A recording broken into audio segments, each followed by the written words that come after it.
Welcome back to another episode of the Twin Elements podcast, proudly presented by Venture Hunting and Outdoors. If you're like us and passionate about hunting, spearfishing, and many other outdoor-related pursuits, with an eagerness to fast-track your learning, then this podcast is perfect for you.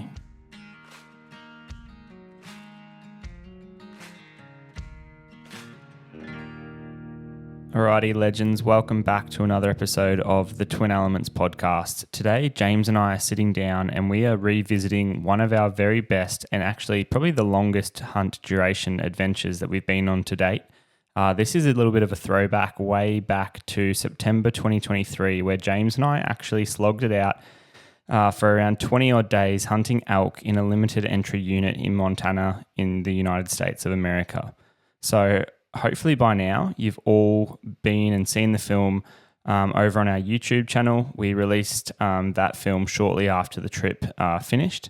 It goes for around half an hour and we'll have a lot of what we were set to talk about here in this podcast. So we actually wanted to jump on and just chat about things a little bit deeper and sort of relive some of these stories from the trip.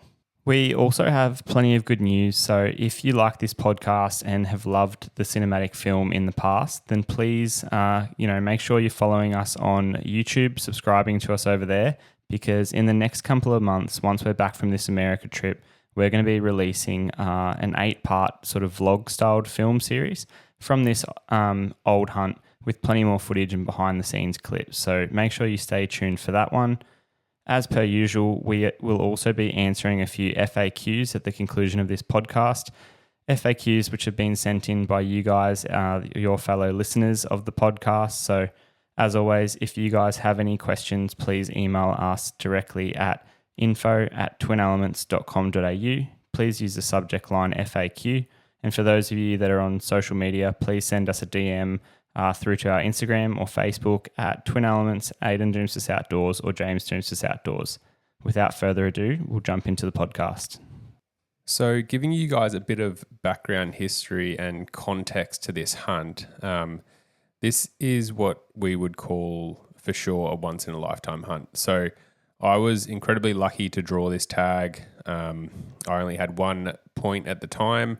Had been to Montana the year before and hunted a general unit and went in the next year with essentially only 1 point for a limited entry draw. So after talking to the guys at Hunt and Full, they were the ones that helped me they essentially picked this unit as a bit of a Hail Mary.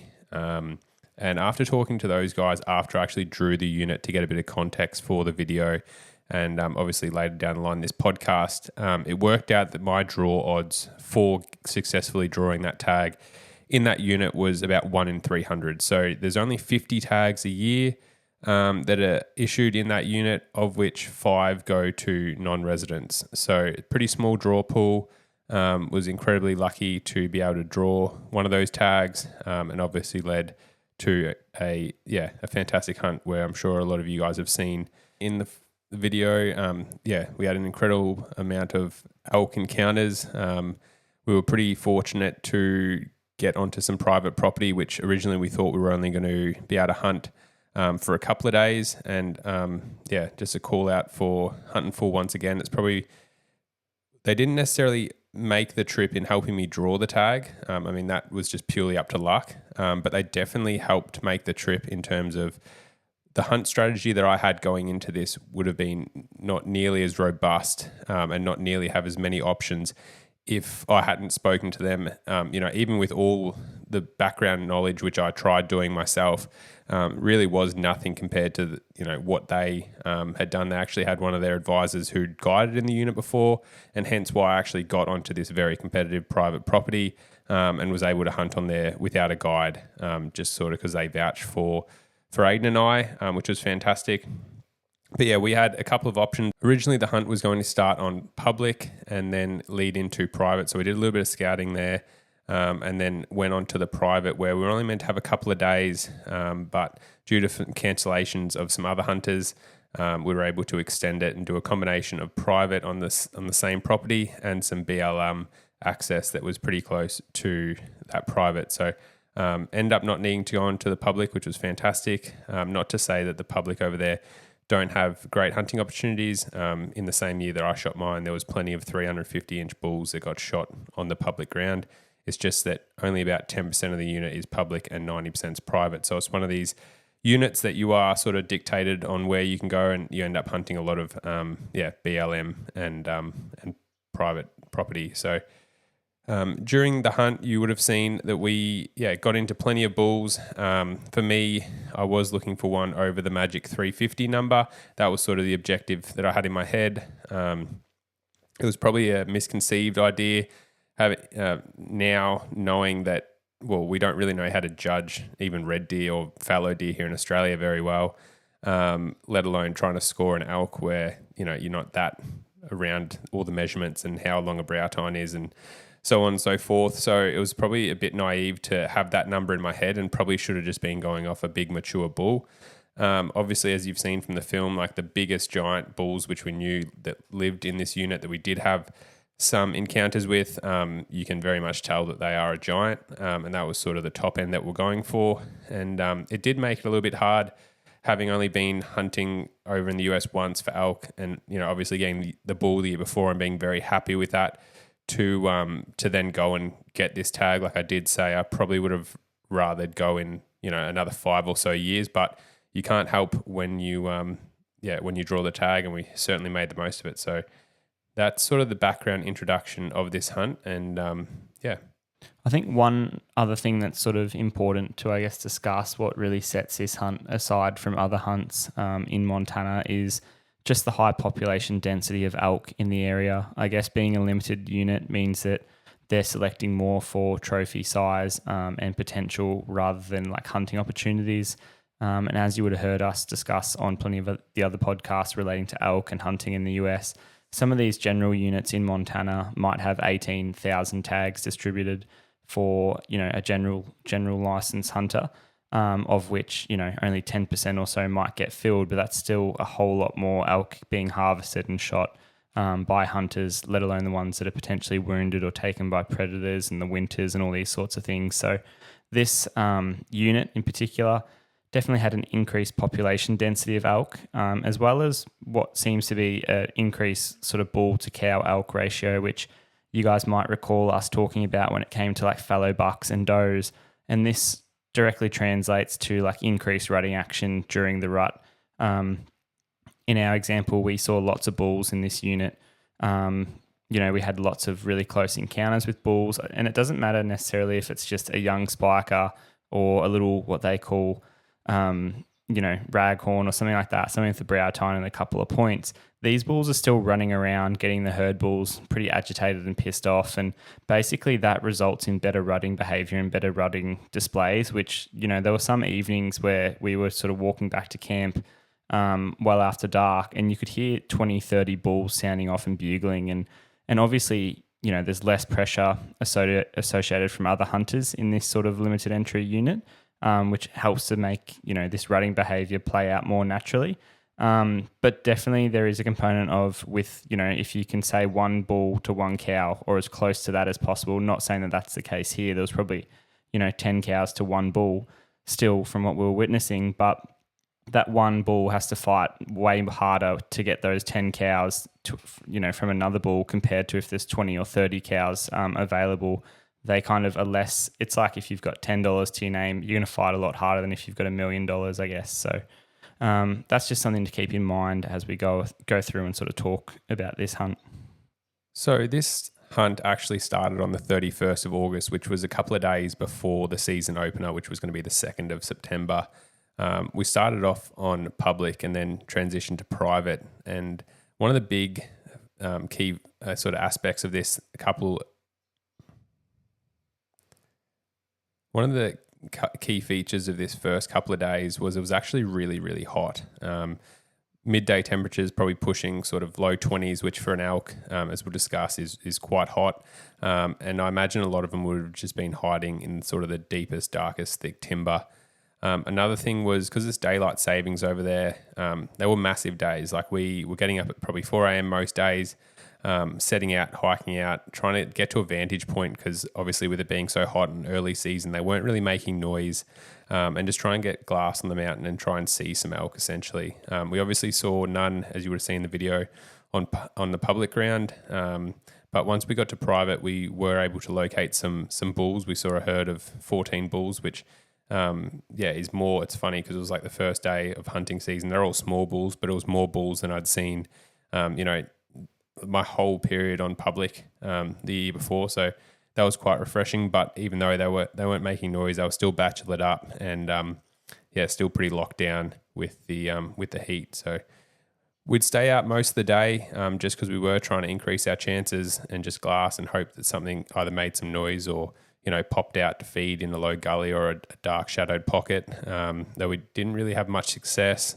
And then obviously same idea in the afternoon, just try and find a new vantage point, glass some new country and have a big long slog back to camp, normally getting back sort of 9, 10 o'clock, quickly pretty much eat, do like a little grunt to each other and go to bed, being pretty wrecked from covering a lot of miles all day and with heavy packs and camera gear and having to carry all your food and water with you as well. So first couple of days, probably a little bit underwhelming as well personally, from everything that you'd heard and seen and stuff like that.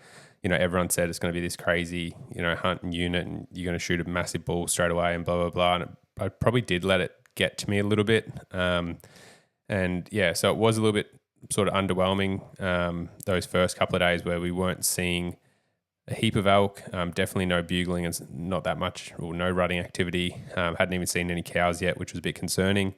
That was quickly going to change in the days to come.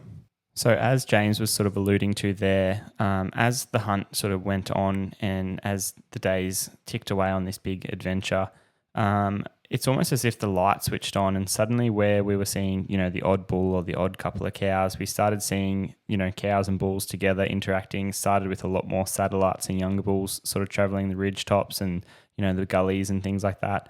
And then our first real example of when, bulls started actually showing a bit of rutting behavior would have been on September 3rd, if you guys have checked out the video. And, this particular afternoon, we were pretty much fogged out.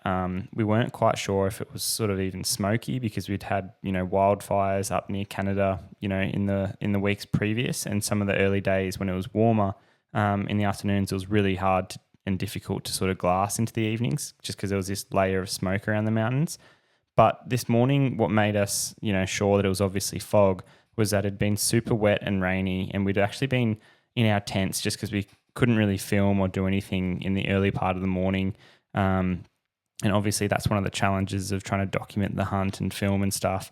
But we used it as a good example to sort of refresh, have a good meal. And then as soon as that rain sort of subsided somewhat, we ended up heading up the mountain and to be honest, had a magical sort of, post lunchtime, magical afternoon on the hill with what ended up being a massive mob of elk. And I remember James and I had sort of made our way up to a bit of a glassing point. We're looking where we normally looked and then actually looked up higher on the mountain behind us. And, there was this massive mob of elk just sitting there and a few of them were sort of skyline, but you couldn't really see them just because of this blanket of fog. And then the fog would sort of clear and run through almost like a cloud bank for a few seconds. And then you'd just see an elk standing there on the horizon, probably 400 or 500 meters away. And it wasn't until we'd actually heard some bugles and stuff and looked at each other pretty excitedly. And, it became evident that there was one big herd bull within that mob and then a few subordinates. And they were out on the open ridges there. And there was probably ended up being about 50 cows in the end. But I just remember this sort of, being a real exciting moment. We'd finally found, a lot of cows, had a little bit of rutting activity. And I remember we didn't elect to actually go and stalk that bull. There was sort of no way that we'd actually get in on him where he was. But, we slunk off the hill and went back to camp that evening after dark, knowing that, hopefully over the next couple of days, we're going to get into more rutting activity. And I think that encounter for me really probably was one of the light bulb moments, just showing elk's sort of behavior and characteristics in the sense of like we had, gusts of 30 or 40 kilometer winds, quite cold, rainy day, and they were like on an exposed hill face, just like chilling out, like nothing was happening. And it really illustrated, and especially for those like translating that to public ground or public land where you think you're in a really good spot, you're seeing sign, but if it's hot, they're probably just in the deepest, darkest timber trying to keep out of, the sun, essentially. It shows how like uncomfortable they get in the heat, compared to, like them being comfortable when it's like 8 degrees and in the wind as well, where Ayden and I are wearing puffy jackets and quite cold, and they're just sitting there casually. And I think that just sort of, really takes home for me what sort of environment or when you should be looking for elk in certain environments, in terms of, if it is really going to be hot, they're not going to be rutting very much, and they're probably going to be locked down in the deepest, darkest timber. So go and look for them there, as opposed to obviously like if it's raining and really freezing cold, well, maybe it is worth being out hunting and actually trying to find them.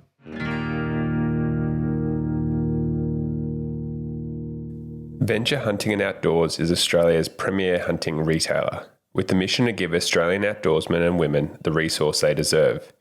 Venture started from a team of passionate hunters and has transformed into a community. Through group events, top quality gear, exclusive deals, and expert guidance, Venture is more than a hunting store. Check out their website today to see what epic deals are available. So that brings us to September 5th, and this morning we got up high on an elevated peak and a bit of a vantage point, and we had the spotting scope out. We also had binoculars and stuff like that, and way off in the distance, almost where you'd care not to sort of look, we ended up spotting a mob of elk. And there was, again, we bring up that bait ball analogy. There were a heap of cows in the center, and then spread out all around them, almost like, the predatory fish in that bait ball example. There were these bulls, and you couldn't really, from how far away they were, tell just how big they were. You could see the body size of some of them was definitely bigger, and then the big frame of their antlers was obviously like an impressive herd bull, compared to, the other younger satellite bulls that were, roaming around these cows. But we basically got a bit of a look at them, had checked out over the, last 20 minutes or so that there was nothing sort of in our vicinity any closer.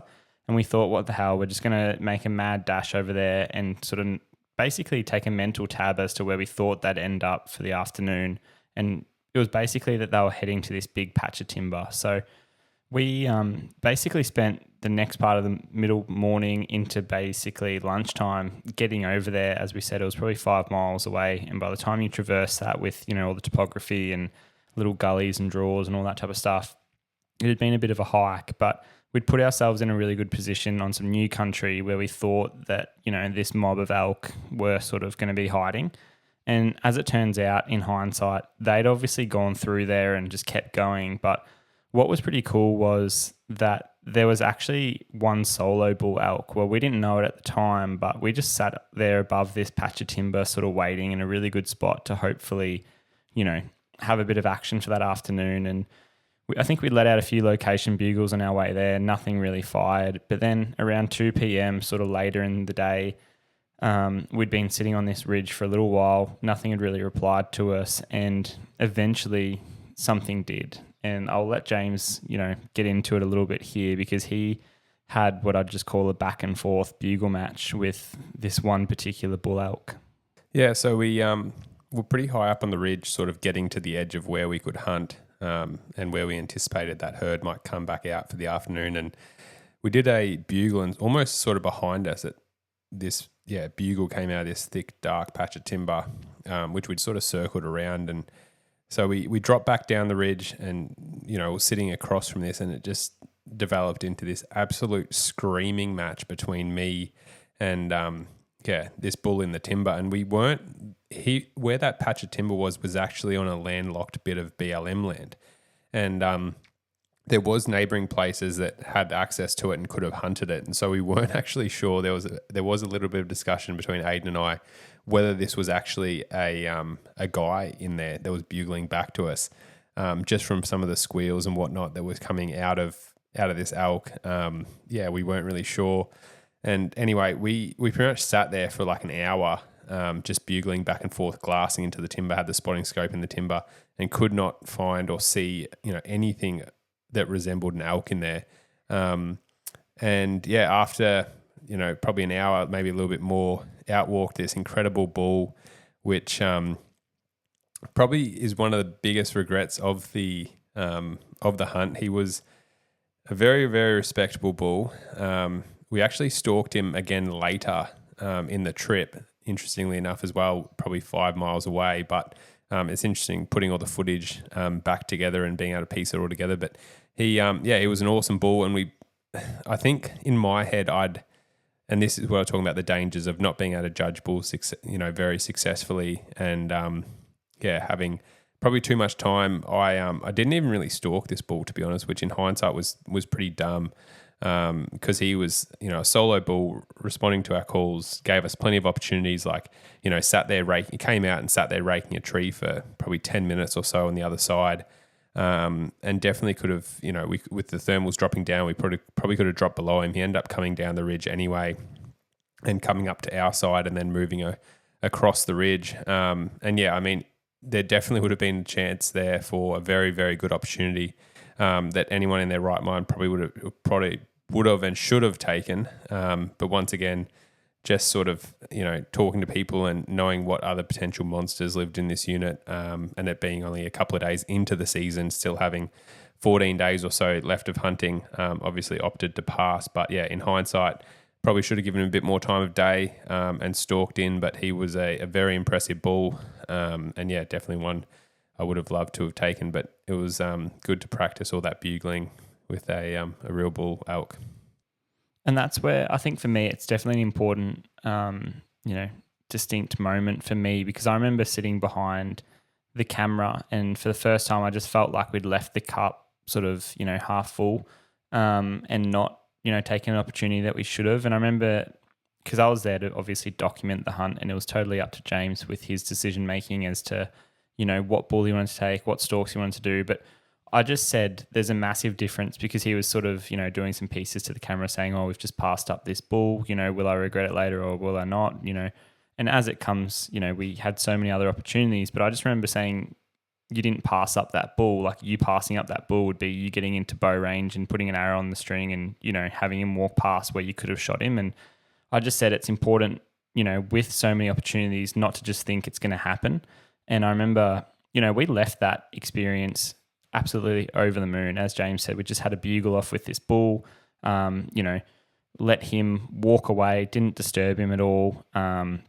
We then sat on that same ridge and, assessed for a few other animals and stuff. And elk, we didn't really see a heap, in all fairness, but we did see a heap of turkeys, some mule deer, a few other young satellite bulls and stuff moving around. But it was just a great, afternoon in the mountains, and probably one of our closest experiences and encounters up to that point. But I just remembered saying to James, like, I think, an important distinction is that passing up on an animal is where you felt like you could have killed it. And I think it's easy to say that when you're 120 meters away, on the opposite side of a ridge. But if you were there at 30 meters, like, you've got 90 meters there to obviously close the gap and things can go wrong. And I was just urging him to obviously, as the trip went on, not sort of pass on those encounters as much. Like, I know he had a certain bull in mind, but as you'll see, some of the differences in these bulls is purely just style. It's not really size. Like, they were all great, massive herd bulls and stuff in the end of it. But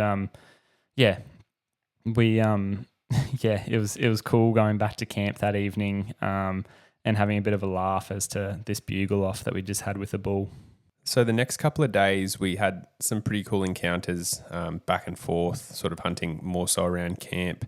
But it wasn't until sort of September 11th where we actually went and hunted some new BLM land that we probably had, what you would describe as potentially one of the best days of elk hunting ever. I mean, I know that's hard to say because we just had so many days on this trip. But it was a piece of BLM land, and we'd driven out early in the morning. I think we got up super early that morning. I think it was like 3 a.m. start or something like that to get there, because it was about an hour and a half drive. And you couldn't camp on the BLM, and there wasn't really anywhere public that you could camp near it. So we were staying on the private and driving all the way around to this BLM land. And we got there, and as soon as we got there, we just could hear bulls coming in every direction. Like, there was, maybe 6 or so bulls, maybe more, just bugling, and there was sort of this nucleus ahead of us.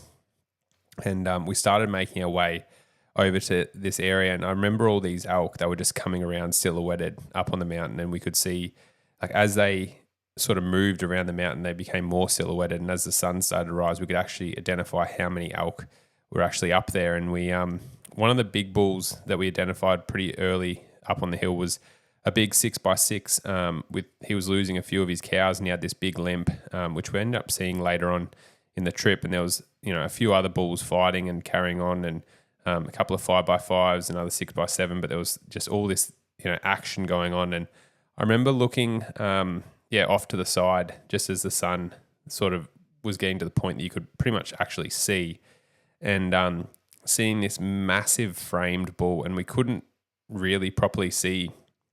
Just because he was sort of down in the timber and stuff, we couldn't really see how big he was. And it just, as this light became, it became more obvious.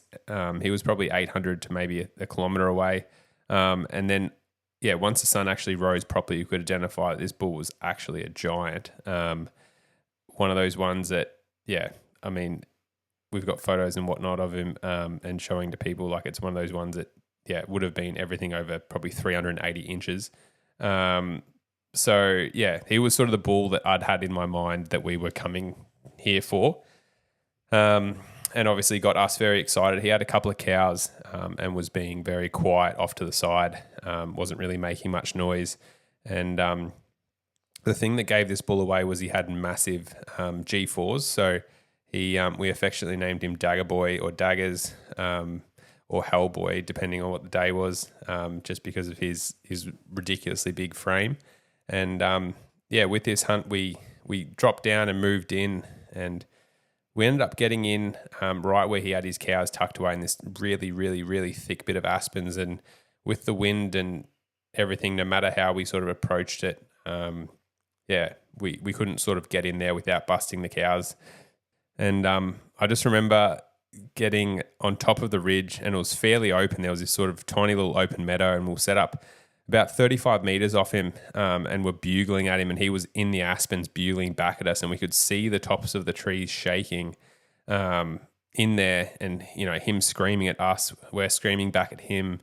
We could see a few cows bedded in there, but just couldn't actually, we'd see the Oz cow ear flicker and stuff like that, but couldn't actually get him out of this patch. And just had this bugle off for about 15 minutes. Nothing sort of progressed.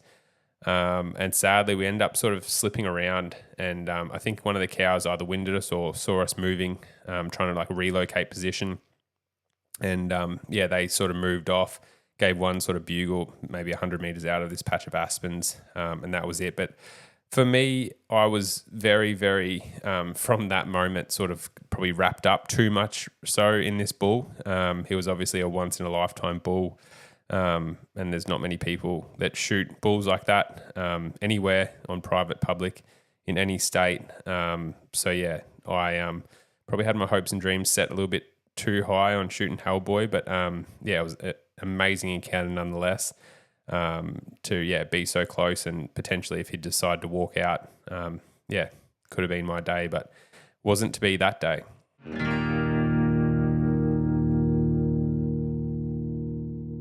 Cayuga broadheads are engineered for success and built by experience. These are the broadheads we trust for all of our bow hunts. Whether it's buffalo and bangtang bulls in Australia's Northern Territory or chital deer along the basalt wall, we have ultimate confidence in their range. I'm currently loving the 150 grain Zots. Regardless of your preferred broadhead, quality and performance is guaranteed across the range. If you would like to try them today or shoot them already and want to restock, head to their website and use code TWIN10, that's TWIN 10 numerically at checkout for 10% off your next order. You will not be disappointed. Following on from that sort of day, we woke up pretty early the next morning, and obviously, as James just said, that bull left a lasting impression on him. So we'd gone back and pretty much had the plan to get back to that exact same spot, hoping that, we'd left probably 50 elk on the ridgeline behind us. Never really actually hunted them, just because we'd gone and looked for, this bull that we affectionately nicknamed Daggers, that bull that was, anywhere up from 380 odd inches. Our hopes were to try and relocate him and put another stalk in on him. And as it turns out, we got there well before daylight and didn't hear a single bugle. I think we laid eyes on one bull, which was sort of a pretty handy bull, but again, nothing, in the ballpark of daggers or that bull that we were searching for. And as a result, we basically, we're sort of pretty disappointed, and we ended up heading back towards the car.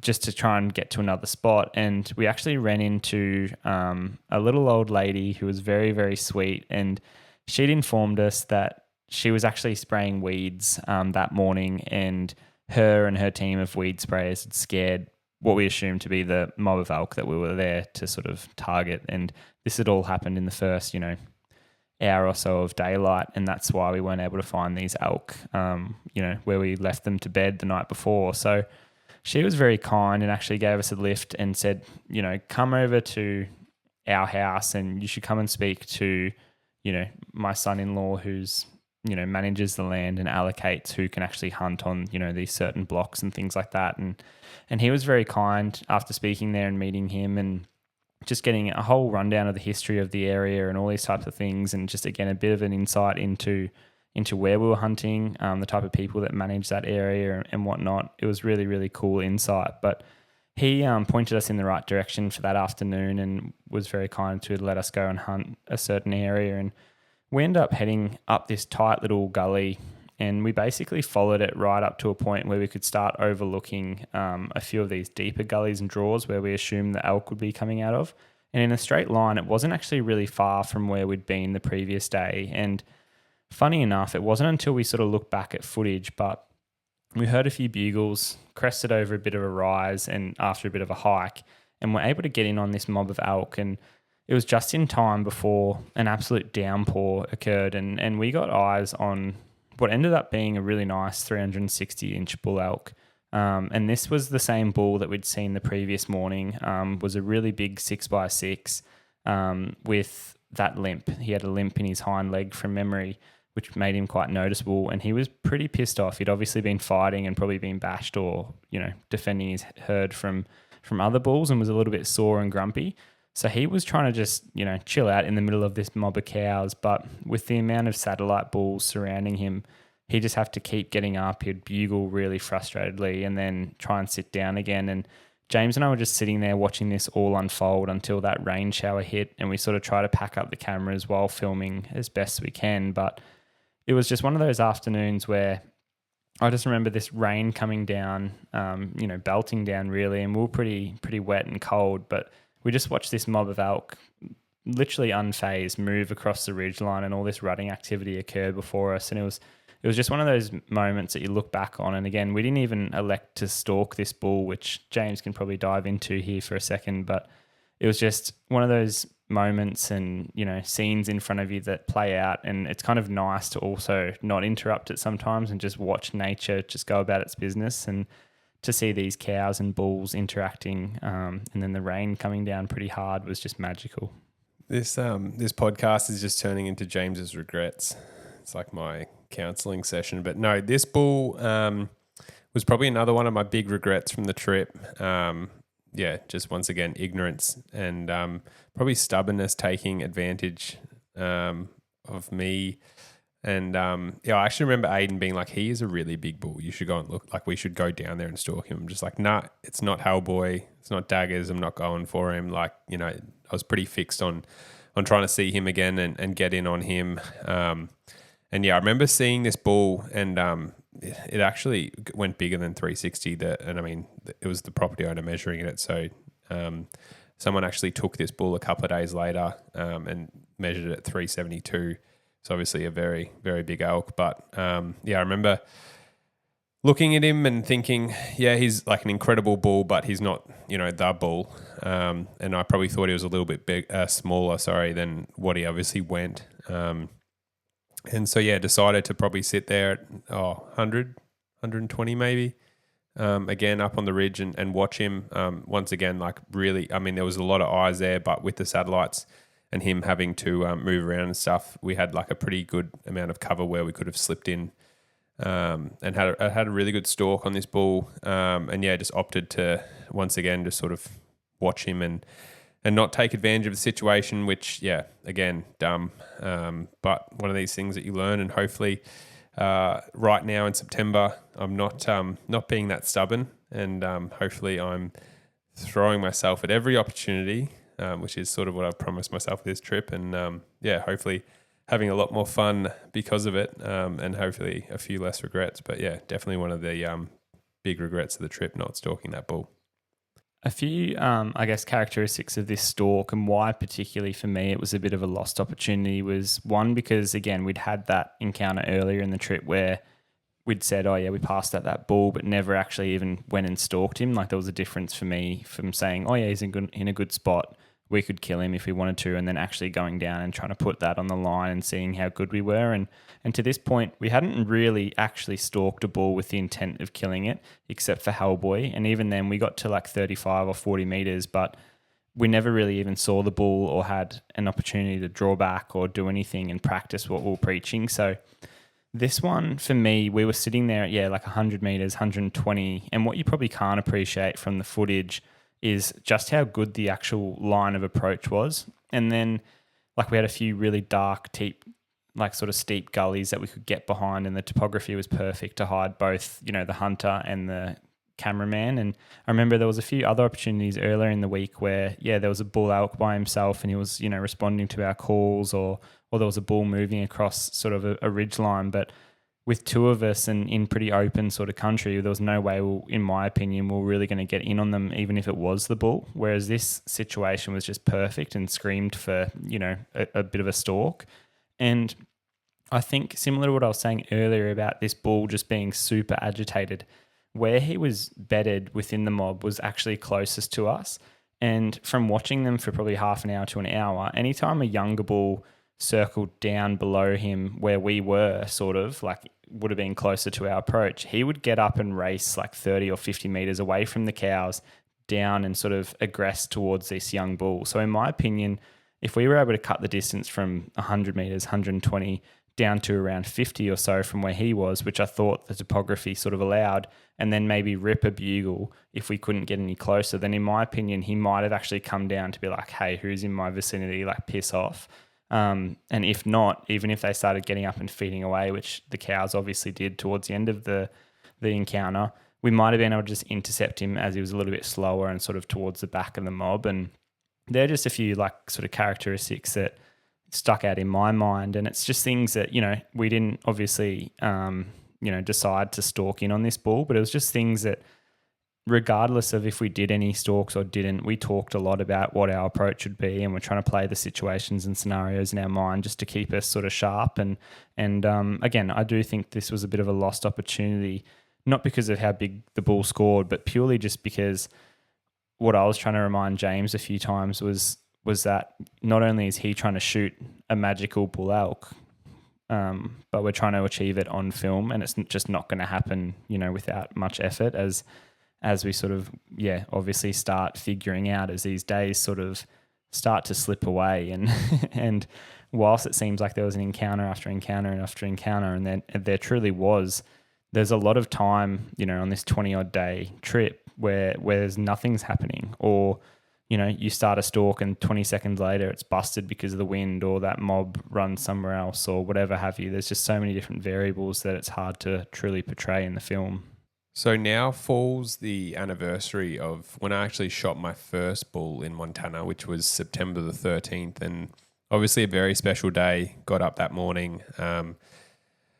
Spirits were probably a little bit dampened, not being able to find Hellboy or daggers again. But we were setting back out there and back on the private, going to a familiar area where we'd seen all those cows and bulls up on the mountain earlier. And had a pretty quiet morning, but that afternoon, went back into some familiar territory just to sort of recheck in on the herd. And it was a spectacle to behold. It was truly Jurassic Park. Like, there would have been 50 cows below us with, maybe 10 to 15 bulls, all ranging in size from, small satellites all the way up to, magnificent herd bulls. I guess for me personally, there was just nothing that sort of next level above. there was maybe 4 or 5 that were all really, really good bulls. But yeah, just still wasn't that next level above. And it sounds so dumb. Like, it's so dumb. But in my mind, I just had, like, I probably took it for granted where I'm like, there's no way that I'm going to leave here without shooting a bull. And obviously, as you would have seen in the film, like, we had 1 day left. And it would have been like a half a day, a rush day.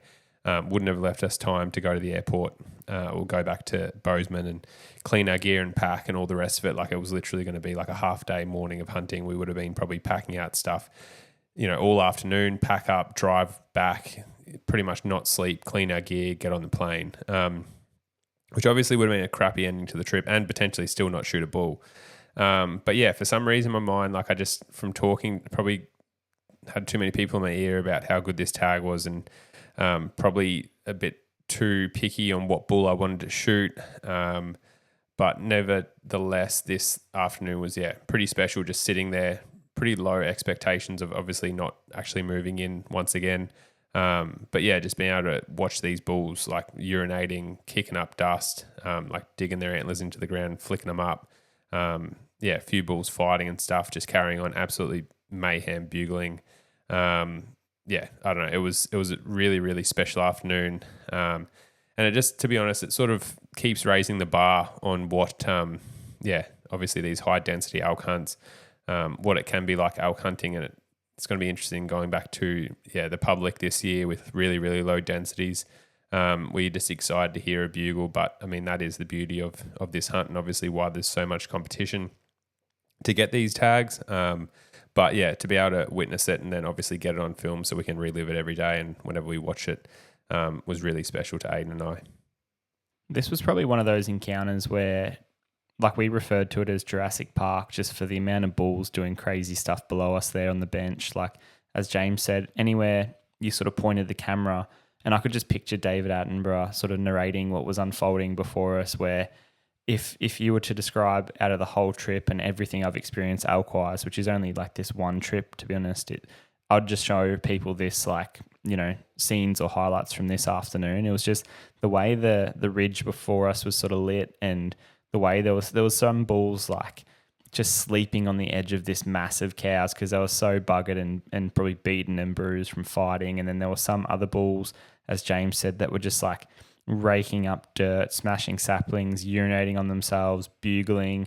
Other bulls would like run past within 50 meters and then sort of chase a cow and cut her back to the mob. And all this was just unfolding before us for literally until the light faded, and then we slunk away back to camp and sort of left it all undisturbed. And it was just incredible to watch that fighting and sparring and truly just like a natural spectacle, I guess. And as I said, like, if David was there narrating it, it would have been perfectly fitting. But it was cool to, I guess, that was one of the hunts where I acknowledged with James, like, I don't think there was a shooter in there. And even if there was, it was just going to be hard to get into that exposed bench. And that's probably why they chose to rut there, was just because they were comfortable doing so and they could see what was coming around them and things. But it was just, incredible. And to be honest, probably filled the tank a little bit for us. Like, I remember from there, we were like very, very amped and eager to get out the next morning and get out for a really good hunt and just build that momentum. And lucky we did have that, because the next couple of days, I mean, it was building sort of every day, but we just had the worst luck with tires. Like, I can't remember. I think it was like 6 tires or something ridiculous that we popped. And this day we were actually hoping to go back to, we had planned to go back to that BLM land. And I remember getting up that morning and we literally had a flat tire, and then driving down the hill and then getting another flat on the way down the hill. Like, I think they were just 4-ply tires. So, and where we were camped was like a very, very, very rocky area. So like we were crawling down the hill at like 10 Ks an hour, and you just hit a rock wrong and psss, and then the whole sidewall would get like ripped out or whatever. And we end up going and stealing a compressor and a puncture kit and patching one tire, and then getting down the hill, and then pretty much stealing the one of the utes from the farmer, which we'll be forever thankful for. And heading into town with these two busted tires. But I think the biggest thing and probably the funniest thing, and just to give a bit of context, was whenever Ayden and I would go into town for any reason, whether it was, supplies or fixing a flat tire, we'd always swing past Macca's and get a chocolate thick shake. And the main reason why was obviously like we weren't really chasing the Macca's actual meals because pretty nasty. But that chocolate thick shake was super calorie dense. Like I think it was something like 900 calories or something for a large, which was just like ridiculous. And obviously when you've been flogging yourself on the mountain for over 2 weeks now, like you're chasing every ounce of calorie you can get. And I remember every time we went into town, that was our little treat. But yeah, it was obviously pretty down that day. And you'll see that sort of little saga or scene in the videos where I asked the Macca's worker if I can have a chocolate thick shake and if it's going to cure depression. And obviously old mate didn't hear me, but no, it was pretty good. That chocolate thick shake definitely brought the spirits back, and we were out on the road again, able to go swap cars and head out for an arvo hunt. Obviously didn't see any elk, but yeah, it was good to be back out there. And probably just a bit more context around. Had so many tire troubles, which we probably didn't document and share how much it happened and how pissed off we were very well. But yeah, I can't tell you how many tires we popped, and it was probably one of the hardest parts of the film, where we did lose a lot of time sort of in that 4 or 5 days to two tires, when obviously it would have been great if we were out on the mountain hunting. Yeah, and that's where I think, again, not being able to document it properly was, whenever something went wrong or there was something to be done, my natural, I guess, thoughts and feelings were to just get in and help. Whereas we've sort of learnt that, whilst that makes things faster, you sort of lose that storytelling aspect of the film or the hunt or whatever. And whilst, it's why we've actually gone away from, the second person or the cameraman taking binoculars. Like that person doesn't really take binoculars on these hunts anymore, purely because we find that if I'm sitting there trying to, in this instance, find a bull elk for James to shoot, I'm not filming him, doing so or filming the bull elk that we've found. It's kind of me being an active, hunter as well. Whereas by removing that urge to do things, you end up documenting a lot more. And I think, in the instances of some of these flat tires, what you don't see is that I remember there was one morning I jumped in under and I'm, lifting it up, doing the jack, taking the tire off, putting the new one on, blah, blah, blah, while James is running 5 miles away to get a compressor so that we can come back and patch it up and do all that type of stuff, just so that one punctured tire or 2 punctured tires don't turn into a whole day of lost hunting, but hopefully we can get back out for that afternoon. And that's just how we were thinking. So there is a lot more to these hunts that you obviously don't see, but I guess that's where there's a cool aspect to these podcasts where we can often, jump in and give you guys a bit more of a behind the scenes look into exactly what goes on these adventures. Know where you stand with onX, the most accurate GPS mapping tech for outdoor enthusiasts, trusted by millions of hunters worldwide. We utilize onX whilst hunting in the US. Its mapping systems, specialist drop pins, tracking features, topographical maps, and accuracy is unmatched. Being able to plan and prepare for our hunts overseas in the comfort of our own home is a game changer. If you're looking at hunting in the US, Canada, or Alaska, then onX is a must.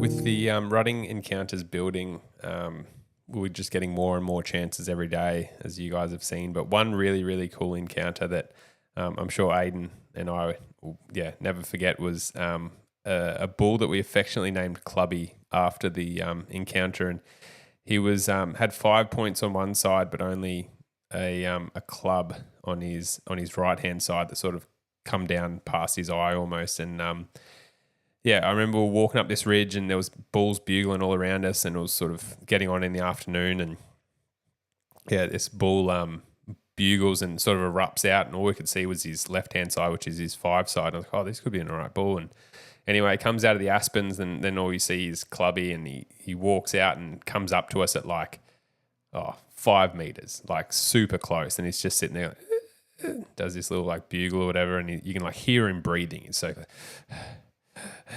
and anyway, me and Ayden are looking at each other. We're full film mode and full hunt mode and arrow on the string and being super I don't know, stealthy and stuff. We didn't really have much cover. And anyway, he goes to walk off and he's probably 30 meters away and he's facing the other way. And I do like had the diaphragm in my mouth, do a little cow call, and he quickly turns around and bugles again and starts coming back. And, we're playing around. And then after maybe a minute or so, we've got no cover. We're just standing in the open. And like, yeah, we've actually got to go. Like, it's time to hunt. Like there's probably 3 other bulls or 4 other bulls behind him that are bugling. Like this thing needs to piss off.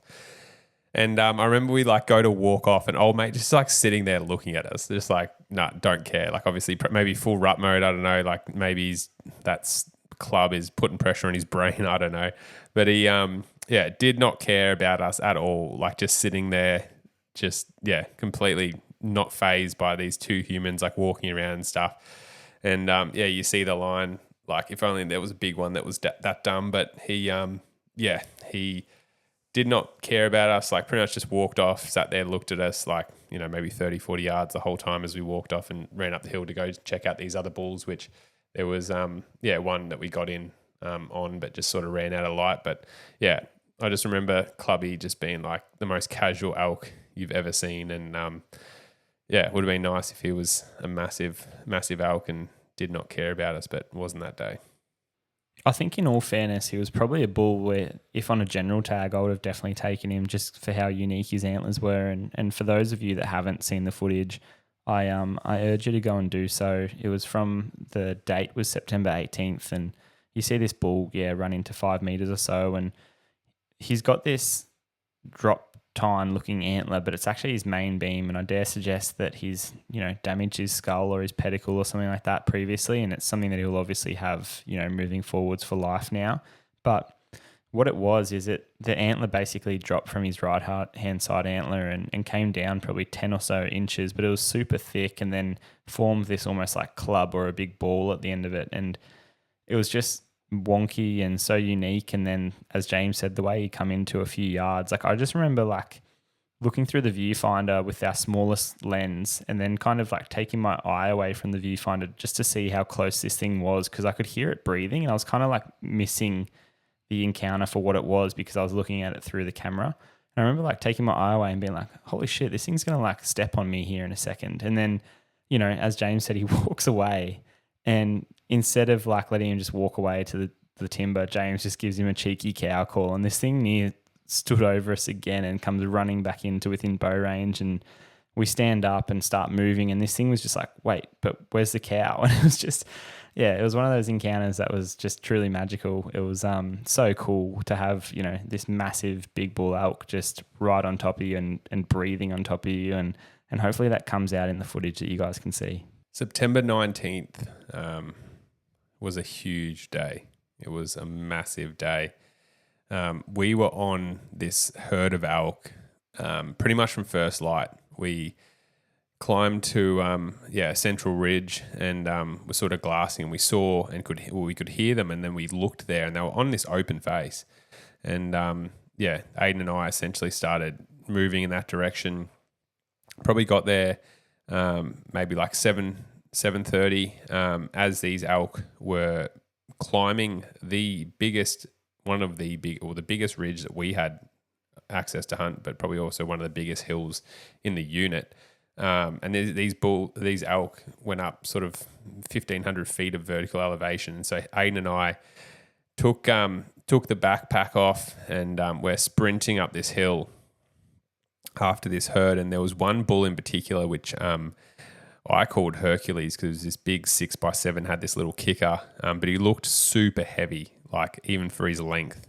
And he was the bull that I really had my heart set on that day. And we've run up this hill and pretty much dropped down into this little spot. We've actually done almost in this hunt, we've done like a huge circle where we've probably started maybe 3 or 4 Ks from camp and then swinged a big left to get up to the herd, and then they've sort of done this big loop back towards camp. So we're only probably about maybe 2 Ks from camp at this point, but we've run maybe 1.5 Ks up over this big hill and then dropped down into this big, deep, dark gully. And as you can imagine, like we've stripped all these layers off and whatnot. And Ayden and I had no food, no water, and we've run down into this gully, and all these all these elk and this herd are just rutting in the timber, and we froze their ass off, to be honest. We obviously being saturated and being now on the sort of west facing slope where there's no sun, we got in on the herd, and as we had these thermals ripping up the gully in front of us now, and obviously not being in the sun, and then all of a sudden it just got like super cold. And I remember we actually spoke about it just previously on another podcast, but I remember like everything started like shaking and hurting. Like our backs were seizing up, like my forearms were cramping, which I've like never had before. I had to keep like changing which hand I had the bow in, and obviously we can't really move because like we had satellite bulls at like 20, 30 meters coming past us. There was cows at like 35 meters. And yeah, it was just like at one point I remember like looking at Ayden and hearing his like teeth chattering. And we just got so cold. But after probably, what seemed like hours, but it was probably only 15, 20 minutes. The sun didn't really come back out. It just sort of like stopped being so cold. I guess the wind sort of died off a little bit. And we got, maybe it's just because the sweat and everything dried, I got a little bit more comfortable. But we'd sort of set ourselves up about 35 meters, if not less. I think it was like 32 from memory, off these cows that were off over this little gully, this little dip in the thick timber. And we were sort of in the open a little bit, but just in the shade. And I remember seeing Hercules, this big 6x7 bull, like come up and was like checking these cows. I remember trying to cow call to get him just come a couple of steps out of the timber. And just because that's the problem with over there. Like it's not like our vegetation here. Like with those big pines, really a lot of the time it's just finding somewhere that you can like actually shoot one of these bulls, if that makes sense. Like you can see them at 20 meters, but it means nothing. Like often they've got to be at 5 or 10 meters. Like you're really trying to find somewhere where you can actually get an arrow away. Because, you can see them all day through the thick timber and stuff. And we could see these bulls walking around at like 40 and stuff. But it was just a matter of actually being able to get an arrow away at one of these bulls. And, I remember a couple of cows coming below us and feeding out, and a younger bull coming out with them. And I was really hoping that Hercules was going to come out and push him off, but he didn't. And then the herd sort of got up, arvo after Ayden and I had sat there for, a couple of hours, freezing our ass off, no food, no water. And they moved off, and they started moving off into some pretty open country. And obviously being such a large herd with so many bulls, satellite bulls, the herd would stick together, but they'd sort of rut and carry on and stuff. And we followed them up, and we're now talking probably 2, 3 o'clock in the afternoon. Gets dark at 7:30, 8 o'clock, and we're making a decision whether we need to go back, get our boots. Do we have our boots? Yeah, we definitely had our boots. It was just whether or not we go and get food, water in our backpacks, which are a couple of kilometers away. Yeah, and went and obviously made the sensible decision to keep chasing this herd of elk, which now we're getting closer and closer to camp. And we end up pushing in. They end up settling on this like extremely open face, had like a couple of rocks really as cover.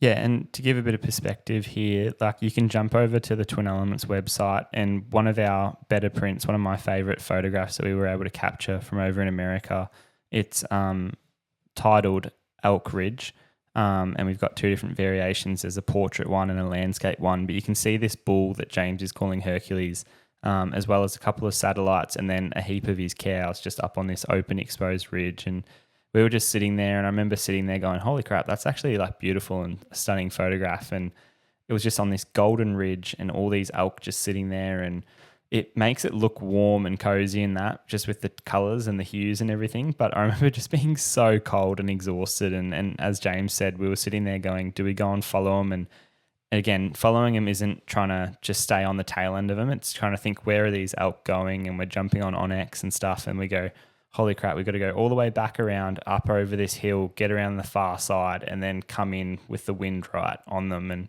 that's what we ended up doing, and had another stalk on them. And to be honest, it was it was a very, very low percentage stalk. Like we were coming down from above, fairly exposed, very little cover other than grass. Like I remember just being on my ass and scooting down with the bow sort of in my lap, Ayden filming me. And just as the thermals, like at this point, we were getting pretty desperate. I remember the only thing that was a bit of relief and comfort in my mind was just because it was so open, I was like, at least I'm going to be able to get a shot at this thing if we can get into range sort of thing. And I remember once again, probably being about 100, 120 and just starting to scoot down.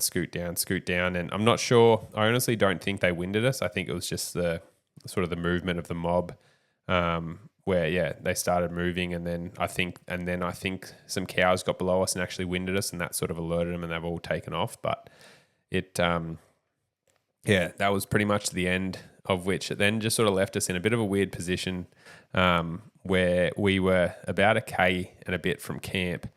And I remember because we hadn't eaten, so now it's like sort of 6, 7 o'clock. It's not fully dark, but it's like, okay, well, let's go back to camp and actually get a drink, because we haven't drank for almost like 12 hours and done, a fair amount of running. Went to camp, and I remember it was just like a feast where I was like, okay, we need to try and get like as many calories as we can back into ourselves. So I remember it was just like eating Cliff Bars, like eating dehydrated meals, drinking as much chocolate milk as we could. And we had a discussion because our backpacks were still now probably 3.5, 4 Ks away. Yeah, what James doesn't or forgets to tell you there is that James went back to camp and started hoeing into some food while the soulless cameraman went back to get his backpacks, because this discussion that James reckons we had was, stuff the packs, leave the camera gear there that's already in the pack. It's not going to rain overnight. We'll just get them in the morning. And my thoughts were, we're going to lose hours of footage, or something's going to go wrong. It's going to rain. We're going to wake up and there'll be elk somewhere else, so we're not going to get there, and we're going to have to get the backpacks at some even worse, less convenient time. So what James was failing to tell you there is that I was sensible and had to walk 3 or 4 Ks in the opposite direction to go and grab these backpacks, and not only mine, but James's as well. And then trek back, which was even slower because I had 2 backpacks, managed to see some mule deer. I just remember thinking this day could not get any worse. And then I saw these mule deer and was kind of like, okay, it's been a good day. And took a few photos of them just on the ridgeline, and then got back just after dark. And James, fortunately, to redeem himself, had all dinner and everything, as he was saying, ready to go, and we just hoed into it. And to be honest, I remember being that buggered, and I remember like my hammies were cramping on the walk back, my back and my kidneys were sore just from, again, probably not drinking enough water. I had a massive headache. The only thing that felt good, which is a testament to like the lower boots, is my feet felt fine. But all my muscle fibers basically from my lower back and hammies and stuff were super, super sore.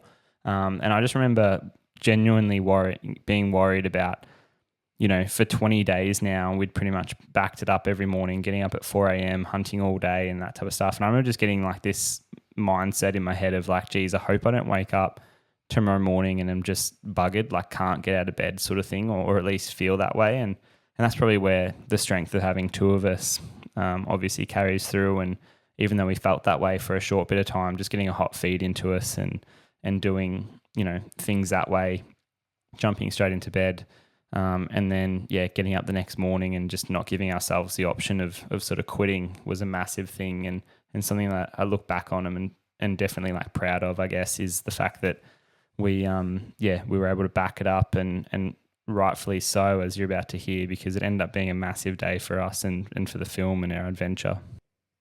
Yeah, I think just like taking care of ourselves. Like I remember we got back that night, and like we said, we just like smashed so much food. I swear you came back to camp first, by the way. So you went straight out. What a man. Jeez, animal.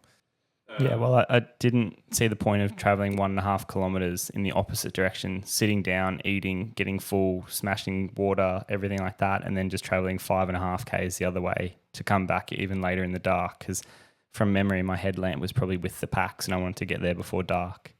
Yeah, that's why I was prepared to leave it. But I think I just remember that night, like I think we probably drank 2 or 3 liters of water, like 2 or 3 liters of milk. Like I remember just trying to drink as much. Like on this hunt, we actually had Nesquik. There's Nesquik in the US, which is pretty funny. And I remember personally just thinking like, milk is like such a good calorie dense liquid. And so, I remember, I think we eat like 1.5 dehydrated meals each. Like I remember we ate, like I just remember eating, like just being like, I don't care, just eat and then feel sick and then just keep eating. And then when you think you've got no space, drink like as much milk as you can. And to be fair, I woke up and I woke up the next day probably no more sore than I'd previously woken up any other day, which was interesting considering we'd done like a pretty good day. Like we probably would have done like in total maybe 8 to 10 miles. So, a fair amount of distance.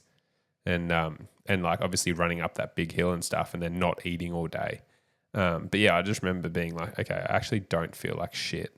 I think also just from having multiple like days throughout the whole trip of eating well, and just making sure we were diligent with, even if we don't really feel like eating, we just ate and drank water and replenished our bodies almost like a car, just removing any emotion from it, just making sure we had the right fuel to keep going. But I definitely woke up more so very inflamed and sore in my hands and probably like my lower back. And I remember that was probably more so just from being super cold the previous day. Like I remember being super worried when we were sitting there on that mob of elk and like a satellite bull would come out, and I was like checking multiple times to make sure I'd hit record just because I couldn't actually feel my fingers on the camera. And like when James was saying that my teeth were chattering, I remember thinking like an elk was just going to bust and look at us, because like for me, when your teeth are chattering in your head or in your skull, it sounds so loud, as you can probably tell.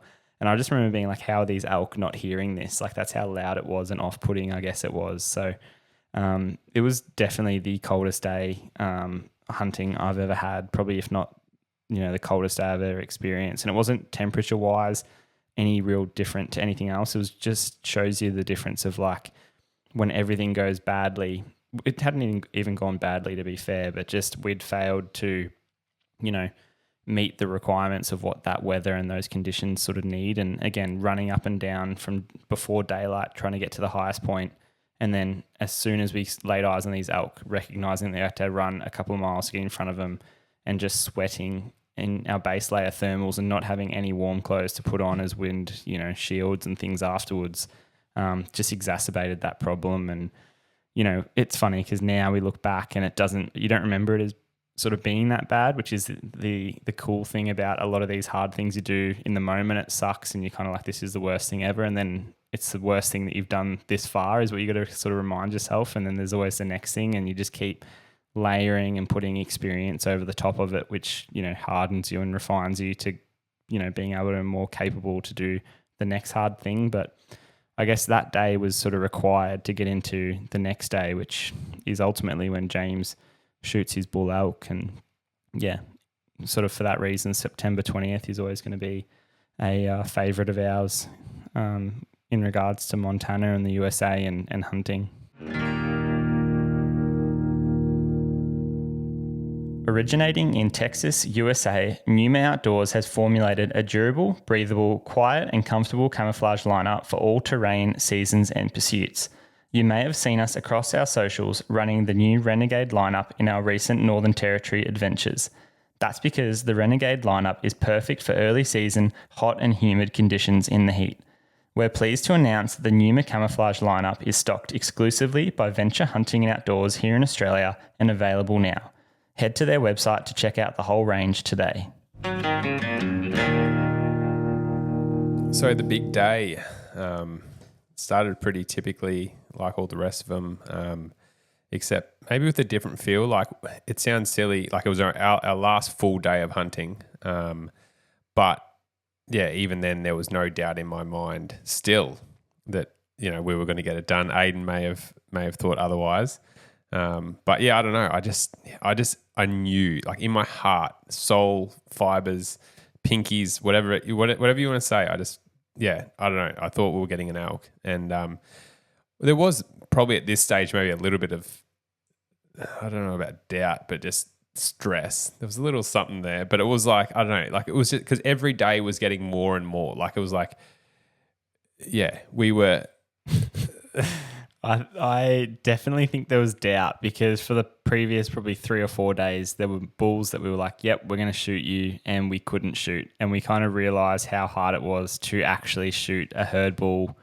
And we're not talking about satellite bulls. There were like in the previous day, as we said, there were good bulls, like over 300-inch bulls that walk past at 20 meters and were just left to walk past. Whereas we're talking about over the previous 3 days and that Hercules realizing that there's a whole difference between going, okay, there's a herd bull. Now we've got to get past 30 or 40 or 50 cows and have him at 30 meters. And not only do we now have to have him at 30 meters, but he has to walk into a spot where, as James was saying, he's out of those pines or he's within bow range and we can get the shot. But not only can we get the shot has to be on film. And like we'd set all these, difficult hurdles.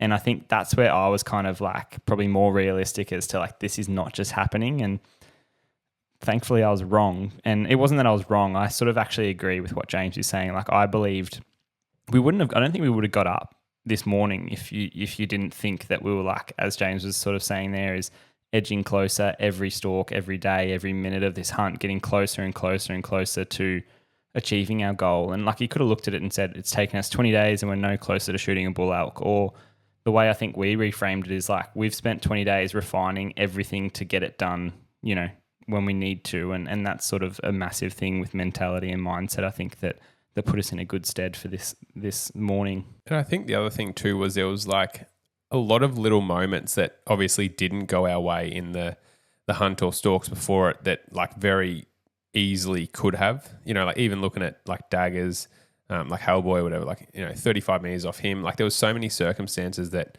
especially in the 4 or 5 days leading up to this where we like, Hercules and stuff where it's like, I could see a patch at, 35 meters where it's like it was high on his back, but it's like there was no way that I was going to thread the needle through like a 6-inch gap by 6-inch gap to then like launch that in and hopefully have it drop in the right spot. Like it was, I don't know, like there was just a lot of little things that's like, okay, if it was like had gone another way, there would have been a dead bull on the ground, which I don't know, reassuring, also like pain in the ass, not going to lie. But anyway, things were building up and this morning was the same in the sense we got to a central vantage point. There was a couple of areas where bulls had sort of been, rutting, or herds had been rutting and, got into this one spot and could see a herd sort of moving up into this area. And, we ran in there with a big 6 and 6 in mind. And we could see as the herd was moving up into this basin, there was a heap of like sort of satellites and bulls that were coming off the ridge and dropping down.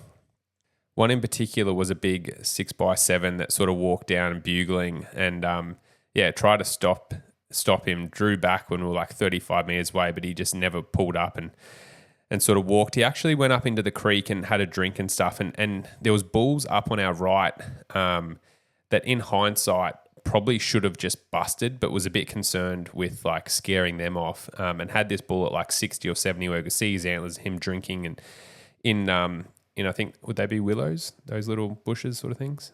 Yeah, most likely. And it was a pretty tight little creek. And I remember like for him to be drinking, his head would have been covered by probably half a metre, if not more, of earth and sort of bank.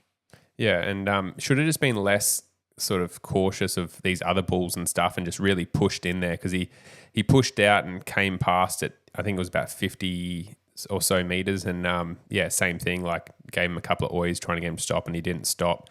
And he moved up into the mob and followed up the mob, was able to get in there amongst, and there was at this stage like there was just elk and bulls everywhere. Like we had, satellites at sort of 20 meters with cows and stuff. There was bulls off on our right bugling. The main herd was sort of a little bit up the ridge up on our left.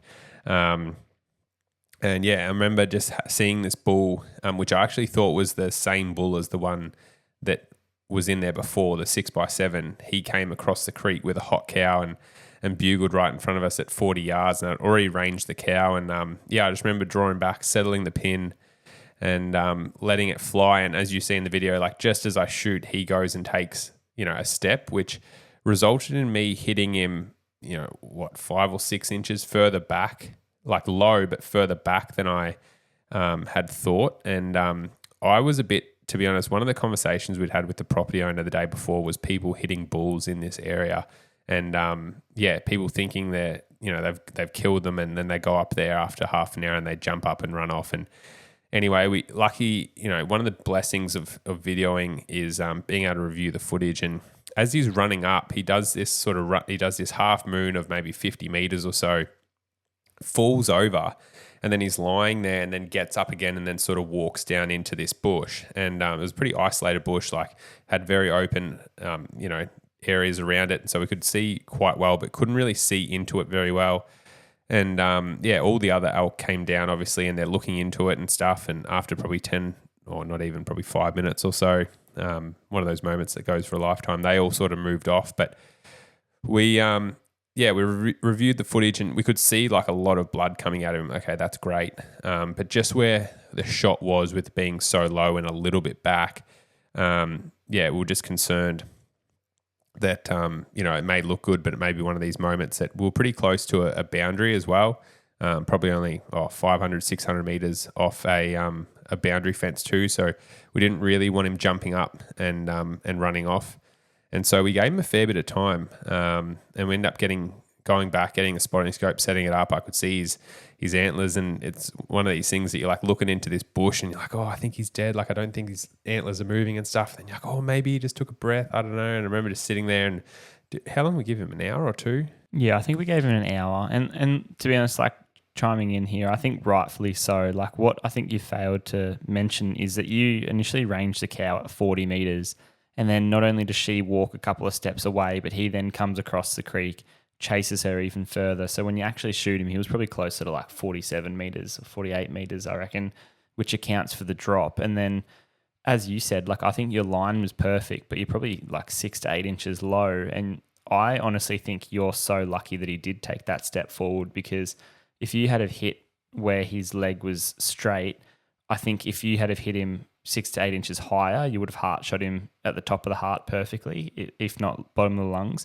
Whereas because he, you shot 6 to 8 inches low, if you had have hit him, without him moving, I think you would have hit the bottom aspect of his humerus, or the top aspect of his humerus, like above his elbow, and it would have literally just hit bone, I think, and not done anything. Whereas because he takes a step forward, it actually exposes his underarm or his armpit, I guess, and again, you haven't necessarily given credit here to the Cayuga like pilot cut, but I think by you shooting that specific broadhead and having those little bleeders, like as we find out later when we go and do the autopsy on this bull, like you barely nicked the back of his heart. And again, whether it was a bleeder or not, like it's hard to say, but it's one of those things where it did piss out quite a lot of blood. But again, if you were shooting any other just solid 2-blade, I don't know if you would have had the same result. And that's where it was a marginal shot. It was, caught up in the moment. Things happened super fast. We range a cow at 40 yards. I think the final shot is probably 47 yards.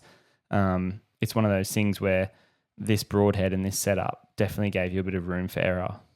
See, I agree with most of that. With the cow situations, I range the cow and he pushes the cow out and pretty much comes and stands where she was standing.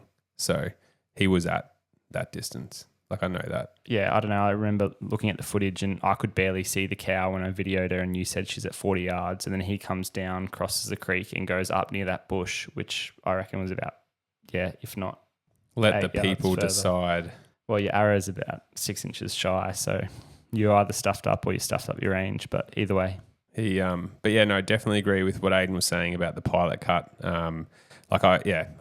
Like, I honestly don't know if it was you can't tell if it was the bleeder or the actual main head. But and this is why we get asked all the time, like, why does Ayden shoot a Zot and why do I shoot a pilot cut? And this is one of the shots, I guess, that I refer to where it was definitely, end up being a marginal shot. And that bull was dead on his feet. And obviously, just nicking and taking out the bottom ventricle of his heart, was only probably a couple of mils off just hitting the heart, but not actually opening it up. And if I'd just cut through the heart muscle, like obviously he would have been in pain, but he probably would have actually survived. Whereas just opening it up, the actual ventricle up to allow that blood out of it, is obviously what killed him. But huge testament to the pilot cuts, especially with those. I just use the standard bleeders, but that's why I shoot them. Like, literally that they make massive holes. They do so much damage. While I will continue shooting the pilot cut, but we went up to him. Probably one of the saddest things for me was because he obviously died so quickly. It was quite warm, and he'd actually gone into rigor, and which sort of limited our leaving him there for an hour. It sort of limited our photo opportunities. Like he was pretty much tucked into that bush. We couldn't really drag him out, and we couldn't even like turn his head or move his head or anything like that, which did sort of limit how good the photos turned out and how much we could showcase just how like awesome of a bull he was. Not that, I know a lot of this has been about size and stuff, but I think for me now, like looking back, it's just more of a testament, like, spending 20 odd days with your brother out in the bush doing what we both love, hunting and filming. Like it could have been Ayden on this hunt and it wouldn't have taken away from it for a second. But yeah, it would have just been nice to showcase him off more as a beautiful animal as he was. But yeah, it was just the top of the highlight of an awesome 20 days spent in the bush. And never doubt that it was going to all happen. And as you were saying there, like it's obviously was a bit of a warmer September sort of hunt. So as soon as we got some photos taken and all that type of stuff, put the tag on his antlers, we went to work carting the meat. And I think our initial haul was basically we just butchered the whole animal up, hung it in meat bags, and we weren't too worried about bears or anything like that. But we did obviously have bear spray on this hunt. But we'd removed the legs, quarters, neck meat, everything basically from the carcass or the gut pile, and then done a massive haul back to camp with, little odds and ends, whether it was the tenderloins, heart, back straps, the first batch of sort of lighter meat, as well as all the camera gear and stuff, and then proceeded to do multiple trips over the day. And I can't remember when we finished exactly, but it was a massive day because, as James was saying, the next day was sort of our last, being the 21st of September, and it was nice to not have to wake up at 4 a.m. and hike up the mountains and the hill to have got all of the meat work done the previous night, late into the night, and have a bit of a sleep in. As soon as that sun got up, we made some heart, bacon and eggs and enjoyed that, and then we're able to sort of pack up all the gear and start heading back to Montana or Bozeman, I guess. And rather than trying to hunt and be shooting an elk on the last half day with, limited time, we're actually able to make our flights and do all these sorts of things. But it was just an epic adventure and one that, hopefully we can replicate this September as you guys are all listening to this. Yeah, we finished at about 2:30. I think we tucked into bed at about 2:30 in the morning. So that was a couple of trips. To be honest, the worst thing to carry out was the cape. Because, obviously like the neck meat and the back straps and stuff, it's not that heavy. Whereas the cape on like an elk, there's a fair bit there. But the other thing is there's not really a lot of structure. So it's a bit of a just awkward slab that sort of, I almost wish I did have an Eberly stock pack then to be able to like hold it into place. I remember it sagging heaps and I remember it just, being pretty shit to carry, to be honest. But there was a couple of trips in that. One of the probably stupidest things that happened was on this place, and it's probably just something to note for all you guys, and obviously a lesson for us to learn, probably more Ayden. But yeah, on this place, they'd never seen a bear, a grizzly that is, in their whole history, like ranching family history. And it ended up being that where we shot the elk, they ended up seeing their first grizzly that afternoon, only like 1.5 kilometers over the ridge on the next lot of private on the neighbours that I was just talking about. Just sort of sends shivers up your spine where you obviously think like what could have happened. I think Ayden had taken his bear spray off. I definitely still had mine on me. I remember putting it on my backpack, my front clip. Probably just more scared. I'm bloody shit scared of grizzlies. They haunt me.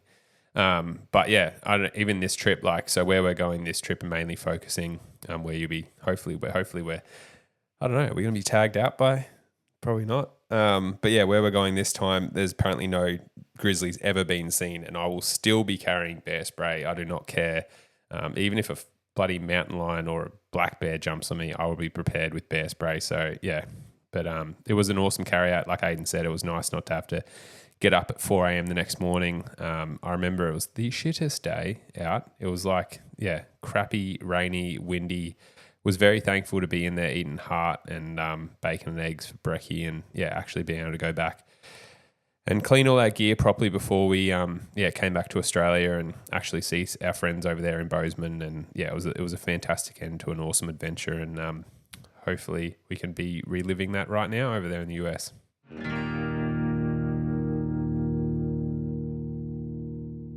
The Hunting Australia Facebook group is now a club that you can join. Members get access to discount codes from leading businesses.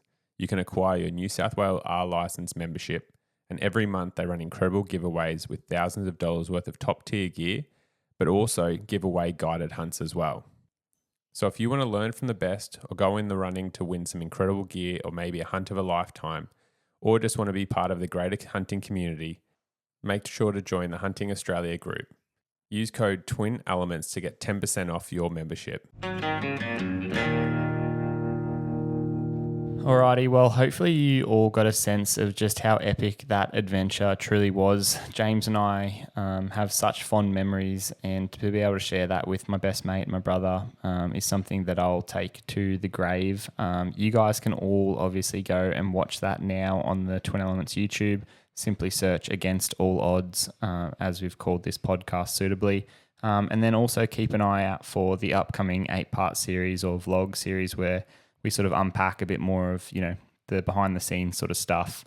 And it's still cinematic, still all the footage and things that you love, just a bit more of a storyline and in-depth sort of retelling of that adventure. So it is that time of the show where James and I are going to unpack and get into your FAQs. So for those of you that have any questions following this podcast or just in general, please send us an email with the subject line FAQ to info@twinelements.com.au, or you can simply DM either James Doumtsis Outdoors, Ayden Doumtsis Outdoors, or Twin Elements on either Instagram or Facebook, and we will strive to answer those questions and get them featured on a future episode of the podcast.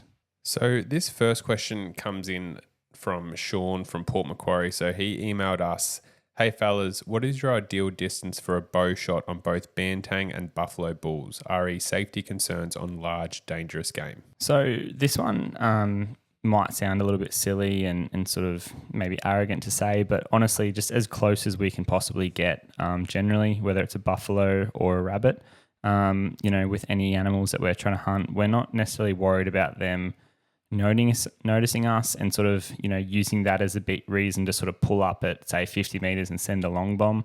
The whole reason we bow hunt is to get physically as close as possible to the animals that we're trying to hunt. In our opinion, the closer that we get, the better that we feel sort of our odds of putting the shot exactly where it needs to go and executing the perfect, fatal, humane, whatever words you want to add to it sort of shot is. So we also, there is a benefit with that big game hunting, where say our first shot's at 20 meters and the bull runs 5 meters or 10 meters and pulls up and you're sort of looking the other way going, geez, I'm about to fall over, I'm losing blood, sort of what's happening here.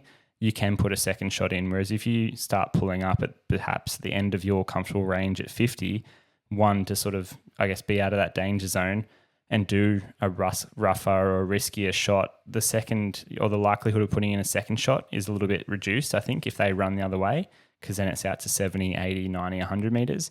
But also with any big game hunting, we see it as one shot, only shot. We hate tracking animals, especially big game, thinking what's waiting for us at the end of this, blood trail, for example. It's just one of those things where, to answer your question, as close as possible is ideal. And generally that's less than 30 meters for us on most of these hunts.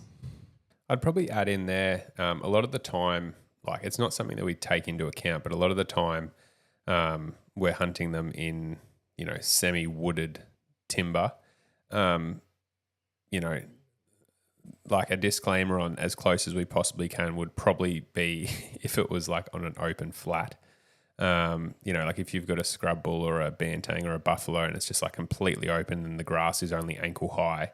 I personally probably wouldn't necessarily go right into 10 or 20. I'd probably try and get to 20. It's more just probably deciding what sort of shot to have, in the sense that if he is very much aware, looking at me at 20 meters and there's no cover and I don't have, a tree to say that I could try and get behind or jump up or whatever, it's probably a decision whether you even take that shot or not. But yeah, in most parts, like if there's decent cover around, like then it's a decision, like what Ayden said, as close as possible. But if it's where you've got no cover whatsoever, then I'd probably, be trying to get to 20 to 30 still.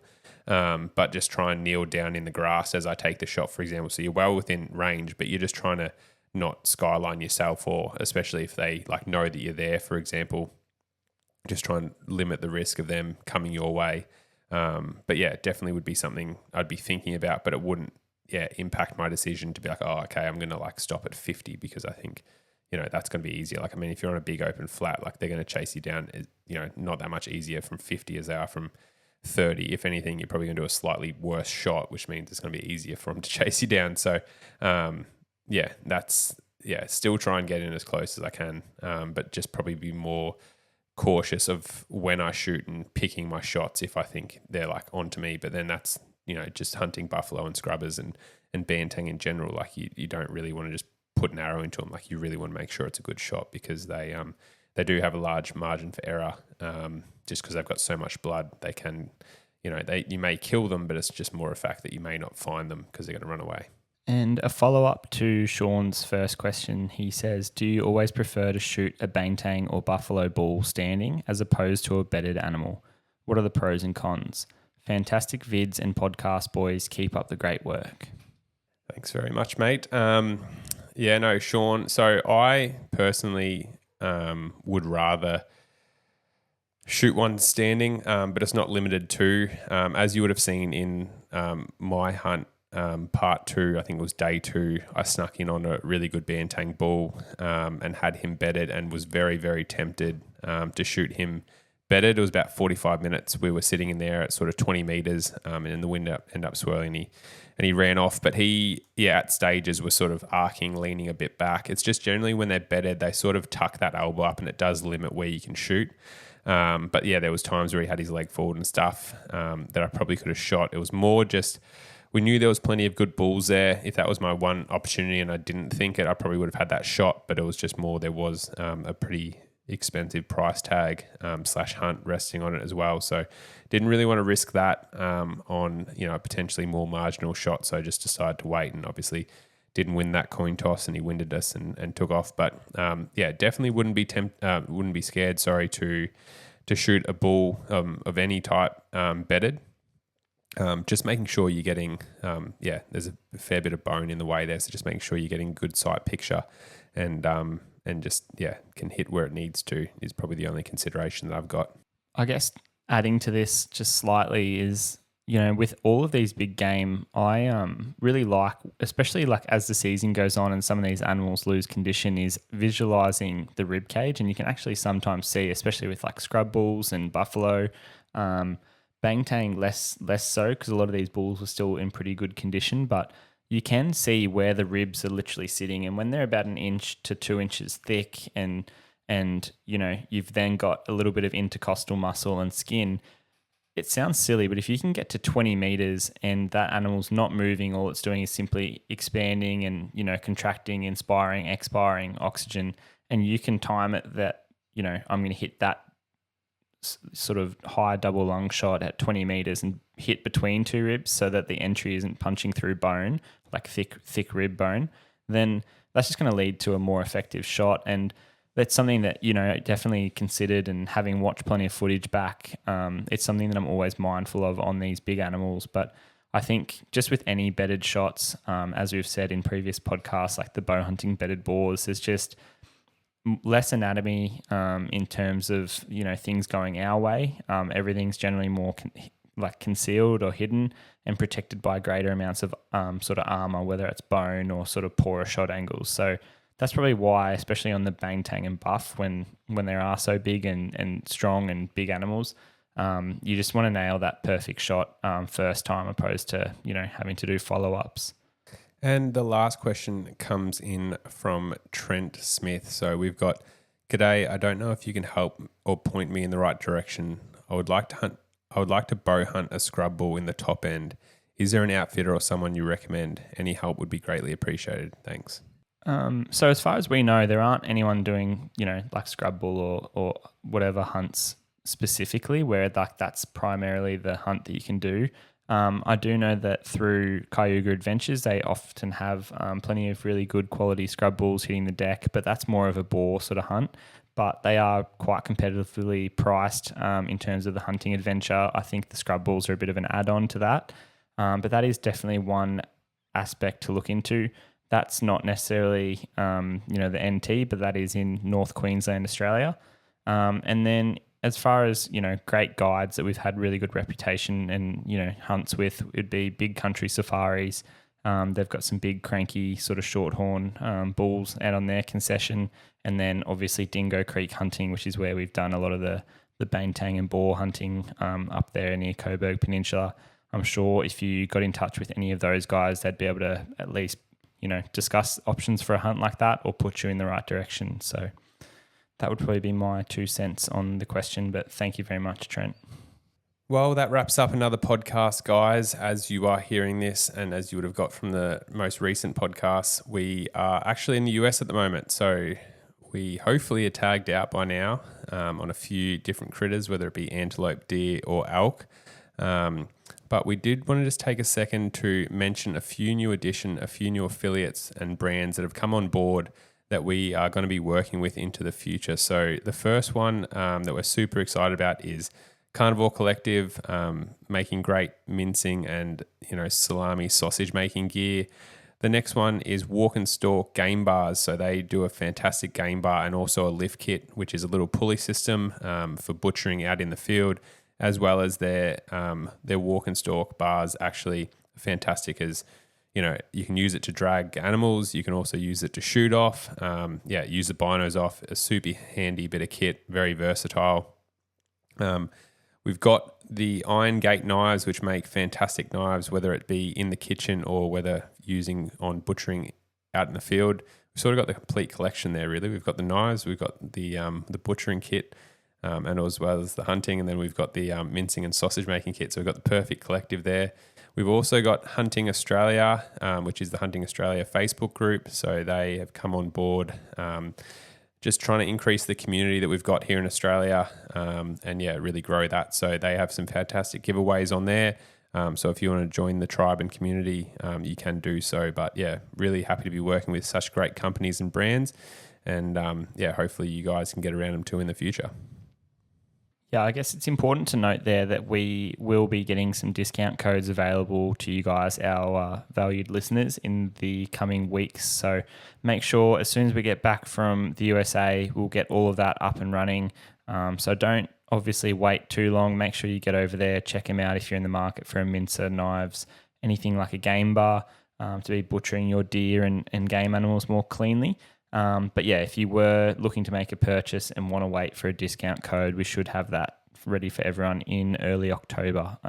Just keep an ear out on the podcast and our socials, and we'll make sure that we let you guys know when we get those.